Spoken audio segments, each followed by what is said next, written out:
자, 금요 칼럼 하겠습니다. 이재명이 지금 캐나다에서 돌아왔고요. 지금 특검 3개가 방구하러 다니고 밑에 수사진들 구성하고 있습니다. 그래서 내란 특검, 김건희, 명태균 특검, 또 최상병 특검 이 3가지가 가동이 되고 그 위에도 여러 가지 지금 의혹들에 대해서 추가로 특검이 가동될 수도 있습니다. 그리고 이제 권력이 넘어가 버리고 나니까 지금까지 알려지지 않던 윤, 김건희 부부의 여러 가지 문제들도 나오고 있습니다. 자, 그래서 아마 이 칼춤의 시대에 접어들었다. 과거에 보면 망나니가 사행수 목을 자르기 전에 칼춤을 추다가 툭 때리잖아요. 자, 그래서 지금 칼춤의 시대가 시작되었고 검찰은 살아남기 위해서 지금 검찰 조직을 공소청이니 중수청이니 해가지고 없애버리겠다 하지 않습니까? 그러니까 검찰은 이번에 최대한의 성과를 보여가지고 자신들의 과거 주근을 엮어야 검찰 조직이 살아날 수 있는 빌락 같은 가능성이라도 볼 수 있습니다. 그래서 검찰은 지금 총력을 다해서 지금까지 알고도 덮어놓고 있던 수많은 것들이 이제 튀어나오고 있어요. 그래서 김건희 도이치모터스 관련해서 녹취록 같은 경우에는 딱 숨겨놨다가 지금 이제 김건희 특검이 가동되려니까 그 전에 검찰에서 먼저 터지고 있지 않습니까? 그래서 당분간 한 1년 이 칼춤이 판을 칠 겁니다. 특검이요, 뭐 한 6개월, 8개월 할 거고, 그 다음에 또 특검이 끝나서 기소가 되면 또 거기서 또 재판받고 어쩌고 하면서, 그런데 이제 윤통에 대해서 겨냥하고 있고, 윤 정권의 핵심에 대해서 겨냥하고 있는 것이 지금 새 특검이지, 그 외에도 그 여건인 보수 정당 국힘이나 그 근처에 있는 전직 관료들에 대한 엄청난 칼춤이 계속될 겁니다. 그래서 공격이 최상의 방어라는 걸 너무 잘 알고 있는 좌파들 입장에서는 이 공격의 고삐를 늦추는 순간에 자신들이 대치기 당한다는 걸 잘 알고 있죠.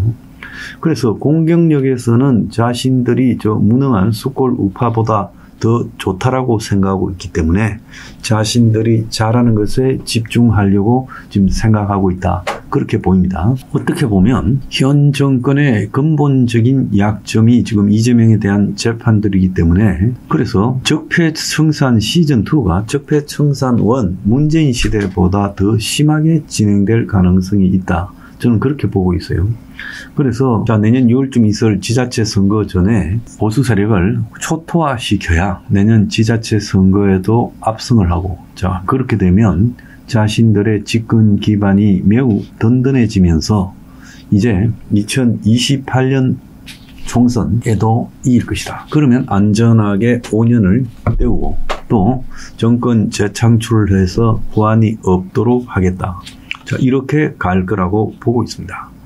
그래서 지금 김민석 총리 후보에 대한 임명을 두고 지금 싸움이 벌어지고 있는데요. 거기에 이제 국민의힘에서 주진우 의원이 제일 앞장서서 날카롭게 공격하고 있죠. 검사 출신이고 국민의힘에서 보기 드문 게 좀 날카로워요.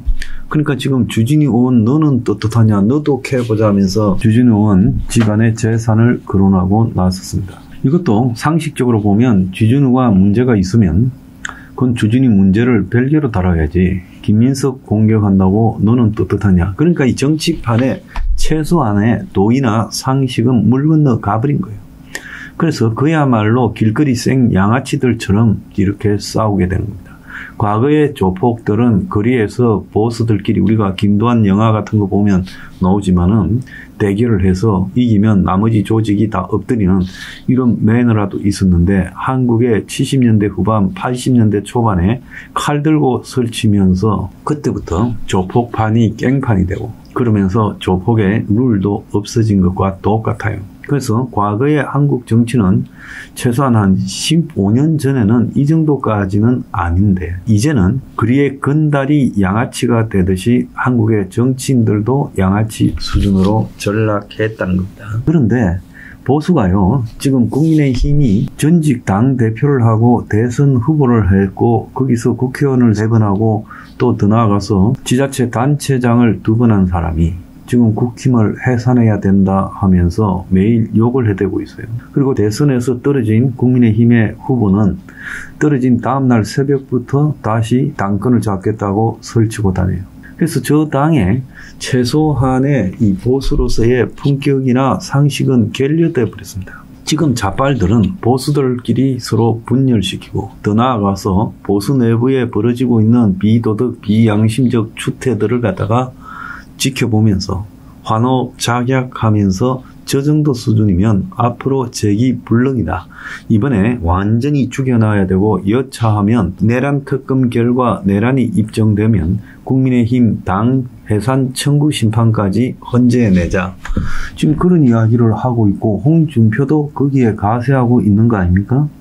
그래서 이런 상황에서 자, 국민의힘이라는 당이 보수의 중심에 서가지고 다시 되살아나서 좀 무도한 이 좌빨 세상을 바꿀 수 있다라고 생각하기는 좀 어려워요. 그렇다고 한국의 길거리 아스팔트 보수가 다시 일어나서 대중들의 지지를 받으면서 권력을 잡을 것이다. 그것도 생각하기는 국민의힘보다 더 가능성이 낮아요. 자, 왜 이렇게 보수의 해성의 가능성이 낮은가에 대해서 저는요, 보수가 좌빨보다 특히 더 도덕적이고 양심적인 측면이 있어야 지금 여기서 회복이 될 건데, 지금 보수가 칼춤을 쳐대는 좌빨보다 더 나은 측면이 있는가?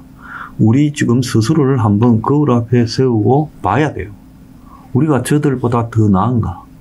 솔직히 말하면 저들도 우리가 봤을 때 개쓰레기다. 그렇게 볼 수 있어요. 그렇지만은 이쪽은 그러면 개쓰레기가 아닌가? 솔직하게 선입견을 빼고 한번 봅시다. 보수에서 최근에 뽑은 두 대통령이 한 행실, 그리고 그 주변 인물들이 한 행실, 국가 운영을 하는 그 수준, 그리고 오만하고 독선적이면서 국민 앞에 거만하게 군림했던 행태들, 이런 것들을 보면서 우리가요, 보수가 과연 저 이재명보다 낫다고 할 만한 인적 자원을 가지고 있다, 이렇게 볼 수 있느냐는 겁니다. 그래서 거기서 다 거기고 비슷비슷하다 하면 지죠. 왜? 싸움은 쟤들이 잘하니까. 박근혜도 싸울 줄 몰랐고 윤석열이도 싸울 줄 몰랐지 않습니까? 안 싸우면 죽는다 했는데도 싸울 생각을 안 하고 권력 즐기고 술 먹고 마누라 아끼다가 이 꼬라지 된 거 아닙니까? 옛날에 박근혜도 마찬가지예요.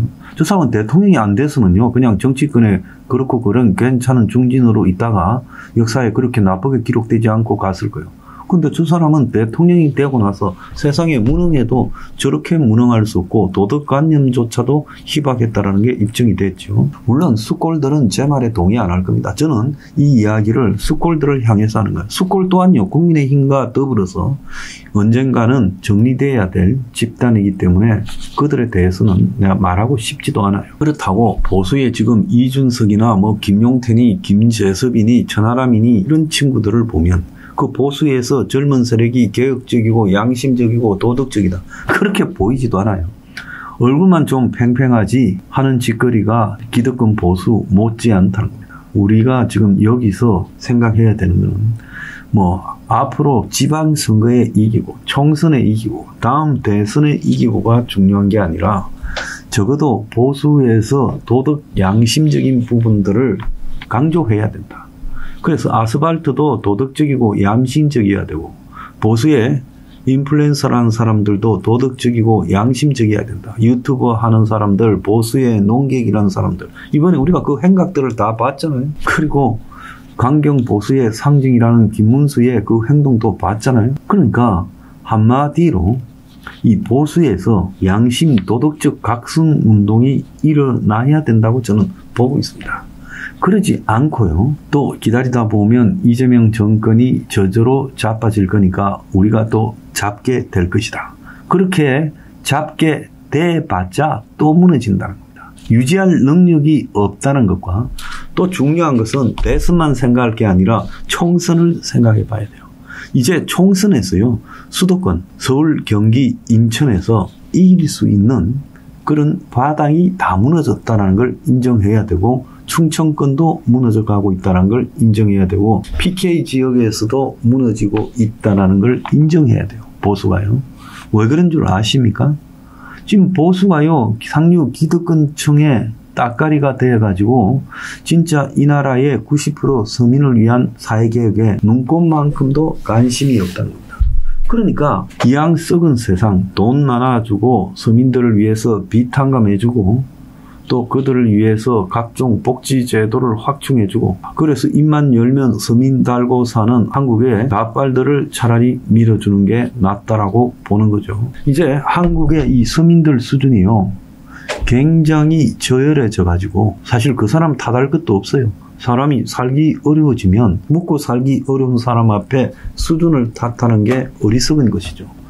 그래서 살기 어려워지다 보니까 이제 양심도 없어지고 누가 내 편이냐, 나한테 유리하냐는 관점에서 투표하는 행위가요, 이제 보편화되어 가고 있어요. 이걸 보수가 놓치고 있다는 겁니다. 그래서 적어도 보수 정치인이 양심과 도덕이 있다면 이 나라의 90%의 서민의 삶, 그들의 주거, 그들의 일자리, 그들의 보육과 양육 문제, 사교육 문제, 또 더 나아가지고 외노자 문제, 그리고 플랫폼 문제, 그리고 핵 개발 문제, 이런 부분에 대해서 이때까지의 보수가 틀렸다, 그런 양심에 입각한 자기 반성이 있어야 돼요. 그 다음에 국민 다수인 서민을 위한 정치를 한 게 아니라 기득권을 위한 정치를 했다라는 통철한 도덕적 반성이 나와야 돼요. 그게 안 되면요, 내가 볼 때 1000년이 지나도 이 보수는요, 망조골을 면하지 못합니다. 그래서 이재명과 좌빨이 망하기를 바라면서 박수치고 또 그들이 실수하기를 바라고 이러면서 또 어떻게 보수가 그들의 실패로 인한 반사작용으로 다시 재등장하겠지, 이런 생각을 하다가는 진짜 골로 갈 수 있다. 그리고 그런 생각을 하는 수준의 보수라면 아예 멸종되는 게 낫다, 그렇게 생각합니다. 한번 보수가 어디서 세팅이 잘못됐는지 반성하고 성찰하는 시간이 와야 된다, 저는 그렇게 생각합니다.